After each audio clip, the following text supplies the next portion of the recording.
नमस्कार। आज हम अध्ययन कर रहे हैं राजस्थान कला संस्कृति का। ये राजस्थान अध्ययन कक्षा 10 का 5वां लेसन है, जिसमें हम पढ़ेंगे आज लोक कलाएं। लोक कलाएं क्या होती है? सामान्य इंसान बिना किसी ताम झाम के या बिना किसी प्रदर्शन से जब अपनी हाथ की कलाकारी या स्वाभाविक कलाकारी का चित्र या संगीत या नृत्य के माध्यम से उस चीज़ को पेश करता है तो वही क्या कहलाती है? लोक कला कहलाती है। वास्तव में लोक कला इस संस्कृति की वास्तविक वाहक और प्रस्तुत करता है। राजस्थान की प्रमुख लोक कलाओं की बात करें तो राजस्थान की प्रमुख लोक कलाओं में आती है सांझी। और सांझी जो होती है वह दशहरे के दूसरे यानी दशहरा जब आता है उसके श्राद्ध पक्ष में ये मनाई जाती है। इस दिन क्या करती हैं? कुंवारी कन्याएं लगातार 15 दिन तक दीवार पर सफ़ेदी पोत देती है और उस पर अनेक प्रकार की आकृतियाँ बनाती हैं और उसका पूजन करती है।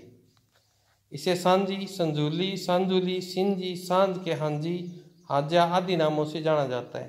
कन्याएं गोबर से रेखाओं को उकेर कर उसमें कांच के टुकड़े, मोती, चूड़ी, कोडी, पत्थर, पंख, कपड़ा, लाख, फूल, पत्तियां आदि के प्रयोग के द्वारा एक चमकती हुई रंगीन चित्त को आकर्षण करने वाली आकृति बनाती है। सांझी को माता पार्वती के रूप में, अब ध्यान रखना, सांझी को किसकी पूजा की जाती है? माँ पार्वती की पूजा की जाती है। पार्वती का रूप मानकर एक अच्छे वर की कामना के लिए, घर की कामना के लिए कन्याएं पूजन करती हैं। पहले दिन से 10वें दिन तक 1 या 2 प्रतीक की प्रतिदिन बनाए जाते हैं, परंतु अंतिम 5 दिनों में बहुत सारे बड़े आकार की सांझी की रचना की जाती है, जिसे संध्या कोट कहते हैं।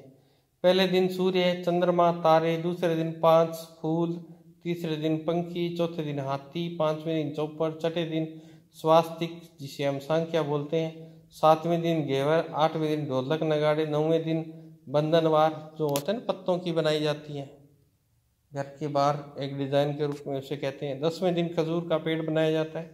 आखिरी 5 दिन संध्या कोट में बीचों बीच सबसे बड़े आकार में सांझी माता व मानव प्रकृति का चित्रण किया जाता है। फिर आता है मांडना। मांडनी क्या होते हैं? मांडने दीवारों के ऊपर गेरुआ रंग होता है जिसे हरमस बोलते हैं राजस्थान में, तो उससे क्या कलाकृतियाँ बनाई जाती हैं। देख लेते हैं क्या दिखाया मांडने क्या होते हैं। मांडने दीवारों का अलंकृत करने के लिए बनाए जाते हैं। घर की दहरी, चौखट, आंगन, चबूतरा, घड़ा रखने का स्थान, पूजा स्थल आदि पर ये मांडने अंकित किए जाते हैं। विवाह पर गणेश जी के मांडने, ठीक है। और उसके बाद में है लक्ष्मी जी के पैर, यानी पैर मांडे जाते हैं ना, जिनके चिन्ह दिए जाते हैं। स्वास्तिक आदि के साथ गलीचा, मोर मोरनी, गमले, कलियां, बंधनवार, बच्चे के जन्म पर गलीचा, फूल, स्वास्तिक, रक्षाबंधन पर स्वर्ण कुमार, गणगौर पर गुणों का जोड़, घेवर, लेरिया, तीज पर घेवर, लेरिया, चौक, फूल, बगीचा आदि विशेष रूप से बनाए जाते हैं। यदि कोई तीर्थ यात्रा पर सकुशल घर लौटता है तो उस किसी में पुष्कर पेड़ी या पथवारी भी मांडी जाती है। मांडनों में त्रिकोण भी होता है, चतुष्कोण भी होता है, षटकोण भी होता है, अष्टकोण भी होता है, वृत्त आदि आकृतियां बनाई जाती हैं। ये मांडने अत्यंत सरल होते हैं और अमूर्त ज्यामितीय शैली का अद्भुत सम्मिश्रण होता है। अब हम बात करें फड़ की, और ये अंश से तो बहुत बार पेपर में प्रश्न आते ही आते हैं।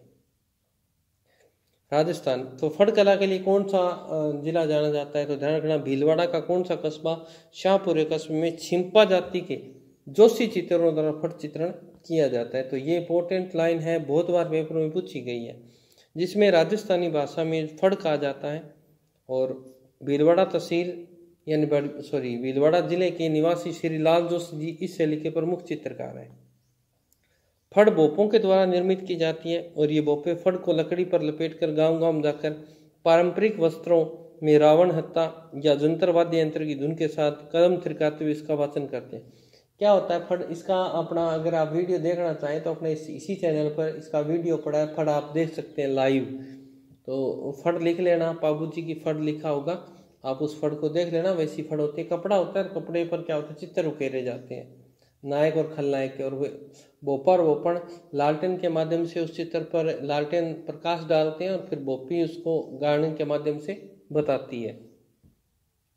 यह लोकनाट्य, गायन, वादन, मौखिक साहित्य, चित्रकला, लोक धर्म का एक अनूठा संगम है। इसमें लोक देवताओं के जीवन के अनेकों प्रसंगों, उनसे संबंधित चमत्कारों को चित्रित किया जाता है। चित्रों में प्रमुख रूप से जो आकृति सबसे बड़ा बनाया जाता है, अन्य आकृतियों में अनुपात में कहीं छोटी बड़ी होती है। रंगों का प्रतीकात्मक प्रयोग भावों के व्यक्ति में सहायक है, जैसे देवियां नीले रंग की होती हैं। फड़ में मुख्यतः लाल और हरे रंग का ही प्रयोग होता है, परंतु देवियों का अगर चित्र बनाया जाएगा तो नीले रंग का होगा, देव लाल रंग के होंगे, राक्षस काले होंगे, साधु सफेद या पीले रंग के होंगे। सिंदूरी व लाल रंग शौर्य व वीरता का प्रतीक होता है। फड़ के लिए सर्वप्रथम मोटे हाथ कते 2 सूती कपड़ों पर गेहूं या चावल के मांड में गोंद मिलाकर कलप लगाया जाता है। सतह तैयार होने पर उसे घोटकर समतल किया जाता है। इस पर 5 या 7 रंगों का चित्रण किया जाता है। रंगों में गेरू, हिरमच लाल कलर की होती है ना, कोका कोला कलर, जांगल, हरताल, प्योड़ी, सिंदूर, इंगुल, काजल, चूना, नील आदि का प्रयोग किया जाता है। सर्वप्रथम सिंदूरी रंग शरीर में, फिर हरा और लाल रंग कपड़ों में, भूरा वास्तु निर्माण में और अंतिम रेखाएं केवल काले रंग से की जाती है। तो ये आप देख रहे हैं, ये पाबूजी की फड़ है। तो इस तरह की फड़ अगर कभी मौका मिले तो लाइव बिल्कुल पास से देखना आप। इसमें छोटे छोटे चित्र होते हैं, उनके जीवन से लेकर, जन्म से लेकर मरण तक के चित्र होते हैं, ठीक है। और उसे एक डंडे की सहायता से बांधा जाता है। अगर आप देखना चाहते हैं तो मैंने आपको बता दिया कि यहीं आप देख लेंगे कि एक वीडियो अपना यहाँ पे डाला हुआ है, फड़ नाम से सर्च कर लेना, मिल जाएगा आपको। तो नेक्स्ट अपन पढ़ते हैं पान्ने।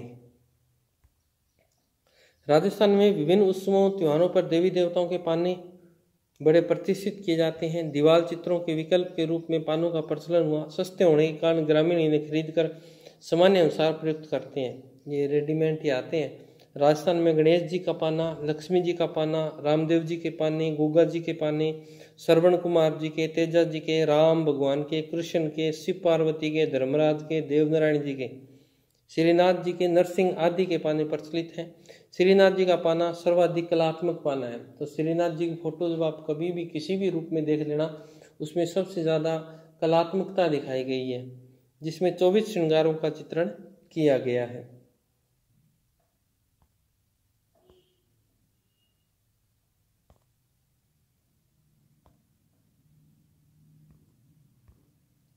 चलिए नेक्स्ट अपन देखते हैं इसी में। कावड़ जो हस्तकला है वो कहाँ की फेमस है? चित्तौड़गढ़ जिले की फेमस है। तो ये चीज़ भी आप थोड़ा सा ध्यान रखेंगे, आया हुआ प्रश्न है। चित्तौड़गढ़ जिले के बस्सी गांव ये खैरादियों का पुश्तैनी व्यवसाय है। यहाँ के पारंपरिक कलाकार मांगीलाल मिस्त्री ने कावड़ परंपरा को सुरक्षित रखते हुए इसे नए प्रयोग किए हैं। इनकी बनी हुई कावड़ देश विदेश में कई संग्रहालयों की शोभा बढ़ा रही है। कावड़ जन जीवन की धार्मिक आस्थाओं विश्वास से जुड़ी है, इसलिए इसका वाचन श्रवण कर लोग श्रद्धा विभूत हो जाते हैं और मनमाना दान करते हैं। कावड़ एक मंदिर नुमा काष्ठ की आकृति होती है, जिस पर कई द्वार खुलते हैं। सभी द्वार और कपाटों पर चित्र अंकित रहते हैं। कथा वाचन के साथ साथ ये कपाट खुलते जाते हैं। अंत में राम लक्ष्मण सीता जी की मूर्तियां दर्शित होती है। कावड़ लाल रंग से रंगी जाती है और उसके ऊपर फिर काले रंग में पौराणिक कथाओं का चित्रांकन किया जाता है। इसमें महाभारत, रामायण, कृष्ण लीला के विभिन्न चित्रों और घटनाओं का विवरण होता है। साथ ही शनि, हनुमान, ब्रह्मा, लक्ष्मी, गरुड़, लोक देवता जैसे पाबूजी, रामदेव जी, हरिश्चंद्र, गोपीचंद, भरथरी की कथा अनुसार कावड़ में चित्रित करते हैं। नेक्स्ट है, क्या आप जानते हैं? बताइए। हम तो नहीं जानते, आप बताइएगा। ये बताएंगे अपने को, क्या बताएंगे? गोडलिया पशुओं के शरीर पर विभिन्न प्रकार की आकृतियां बड़े कलात्मक ढंग से दाग दी जाती हैं। गर्म वस्तु करके, गर्म सरिया करके उन पर नए नए डिजाइन। ये दाग चुराए हुए गए पशुओं की शिनाख्त के अतिरिक्त सामान्य पहचान के लिए भी किए जाते हैं। निशान बना दिए जाते हैं, गर्म सरिया करके उसमें डिजाइन दिया होता है। वो पहचान करने के लिए होता है। एक कोई गाय की चोरी, पशुओं की चोरी ना कर ले जाए, इसलिए होता है। दागने की ये क्रिया अटेरना और दाग के निशान गोडलिया कहलाते हैं। पशुओं के ये चिन्ह कभी जाति विशेष के, तो कई अंचल विशेष के, कहीं विशिष्ट राजघराने के प्रतीक हैं। दागने के इन्हीं चिन्हों में प्रकृति की विविध उपादान, धार्मिक आस्थाओं के प्रतीक चिन्ह, मानव की आकृतियाँ, विविध कृषि उपकरण, दैनिक आवश्यकताओं की वस्तुओं के अंकों का समावेश मिलता है। ये दाग लोहे के सरिये, मिट्टी की ढकनी, लोहे, पित्तल के अक्षर और किसी वृक्ष विशेष की डाली को गर्म करके दागे जाते हैं। सांझी कला, कहानी, अच्छा ये तो बताया गया है वैसे। अब आती है मेहंदी। राजस्थान में मेहंदी प्राचीन काल से प्रचलन में है। स्त्रियां और बालिकाएं तुलिका से हाथों में मेहंदी की बारीक मांडती है। सोजत कहाँ पड़ता है? पाली में। सोजत की मेहंदी भी बहुत फेमस है। मालवा की मेहंदी मारवाड़ में बहुत फेमस है। मेहंदी स्त्रियों द्वारा विवाह, सगाई, बच्चे के जन्म, विभिन्न पूजा स्थलों पर लगाई जाती है। मेहंदी में विभिन्न प्रकार के अलंकरण होते हैं। कोई नहीं पूछेगा आपसे, यहाँ से कोई प्रश्न बनने का कोई चांस नहीं है। सिर्फ यही प्रश्न बनता है कि मेहंदी कहाँ की फेमस है। तो मेहंदी जो है वो गिलूंड राजसमंद की, और पाली की कौन सी अभी बताया था? सोजत की। बस ये ध्यान रखना है। गोदना तो आजकल जिसे हम टैटू कहते हैं वही है, जिसे गोदना कहने लग गए हैं। पहले गोदना कहते थे, आजकल टैटू कहते हैं। शरीर पर क्या करते हैं? किसी तीखी औजार से शरीर की चमड़ी को खोदकर उसमें हरा और काला रंग भर दिया जाता है। ठीक है। आदिवासियों में आज भी ये गोदन प्रथा है, ये बड़े चाव से करवाते हैं। ठीक है। पहले धन नहीं होता तो औरतें क्या करती थी? श्रृंगार के रूप में भी इनको शरीर पर गोदवा लिया करती थी, कोई आकृति बनवा लेती थी। तो ये मुख्य बातें हैं। यहाँ से इससे कोई प्रश्न बनने का चांस नहीं है। अब ये ध्यान रखना, कोठिया, ये इंपॉर्टेंट प्रश्न है। कोठिया क्या होता है? तो ध्यान रखना, कोठिया क्या है? ग्रामीण क्षेत्रों में अन्न भंडार के लिए एक कलात्मक कोठी बनाई जाती है। ठीक है। कोठियाँ चिकनी मिट्टी की सहायता, चिकनी मिट्टी होती है, घर में गड़ा सड़ा जो पेपर होता है ना, कागज, उसको मिक्स करके ठाटिये भी बनाते हैं, कोठियाँ भी बनाई जाती हैं। तो ये थोड़ी सी आप ध्यान रखेंगे। उस पर विभिन्न प्रकार के डिजाइन दे दिए जाते हैं। तो ये थोड़ी सी अलग है, तो इसको थोड़ा याद रख लीजिएगा। फिर है व्हील। पश्चिमी राजस्थान के ग्रामीण क्षेत्रों में व्हील रखने की परंपरा पुराने घरों में सर्वत्रता दिखाई देती है। व्हील बांस की पतली पतली खपचियों को धागे से बांधकर घोड़े की लीद मिली चिकनी मिट्टी से बनाई जाती है। यह व्हील विभिन्न प्रकार के खाने के लिए होती है। ये व्हील विभिन्न आकार प्रकार के खाने लिए होती है। ये सुंदर बनाने के लिए इसमें कई छोटे छोटे गवाक्स, जालियां, कंगूरे आदि बना दिए जाते हैं। इन पर छोटे छोटे कांच चिपकाए जाते हैं। सेम जो अपना ठाटिया होता है ना, जिसको ठाटिया बोलते हैं, उसी तरह का होता है, परंतु बनता वैसे ही है, परंतु उसकी आकृति है घर की तरह होती है। ठीक है। जैसलमेर क्षेत्र में थोड़ी व्हील ज़्यादा देखने को मिलती है, पिंजरा टाइप होती है ये। ठीक है। उसके बाद में है कठपुतली, और ये तो पूछा गया प्रश्न है। कठपुतली कहाँ की फेमस है? उदयपुर की है, ध्यान रखना। धागों की सहायता से काष्ठ से बनी पुतलियाँ का कमाल देखते ही बनता है। धागा पुतली शैली में राजस्थान की देन मानी जाती है। सिंहासन बत्तीसी, पृथ्वीराज संयोत्या, अमर सिंह राठौड़ जैसे खेल इन्हीं कठपुतलियों के द्वारा गांव गांव और घर घर में दिखाए जाते हैं। सन 1965 में रोमानिया में आयोजित तृतीय अंतर्राष्ट्रीय कठपुतली समारोह में उदयपुर के भारतीय लोक कला मंडल के कलाकारों ने राजस्थान की इस कला को विश्व में प्रथम स्थान प्राप्त कर तहलका मचा दिया था। तो कठपुतली कला कहाँ की है? फेमस है, उदयपुर की है। तो ये था अपना ये लेसन, ये पूरा हो चुका है। और अपन देख लेते हैं यहाँ के प्रश्नों को। पिछवाई चित्रांकन किस चित्रकला की विशेषता है? तो मैंने बताया था पिछवाई कहाँ की है। पिछवाई होता क्या है? कृष्ण भगवान के जो चित्र होते हैं उनके पीछे का जो अंकन होता है उसे पिछवाई बोलते हैं। कपड़े पर जो डिजाइन किए जाते हैं, उस कपड़े पर क्या होते हैं? झील का दृश्य है, उस पर वृक्ष का दृश्य है, गायों को चरते हुए दिखाया गया है। ये सब चीज़ें कहाँ की हैं? तो ये ध्यान रखना कि कहाँ की है? किशनगढ़ की। बड़ी ठनी किस चित्रकला शैली की विशेषता है? अब बड़ी ठनी मैंने बताया था, बड़ी ठनी किस चित्रकला शैली की विशेषता है? तो राधा का रूप दिखाई देता है, तो राधा वाला किशनगढ़ शैली का है।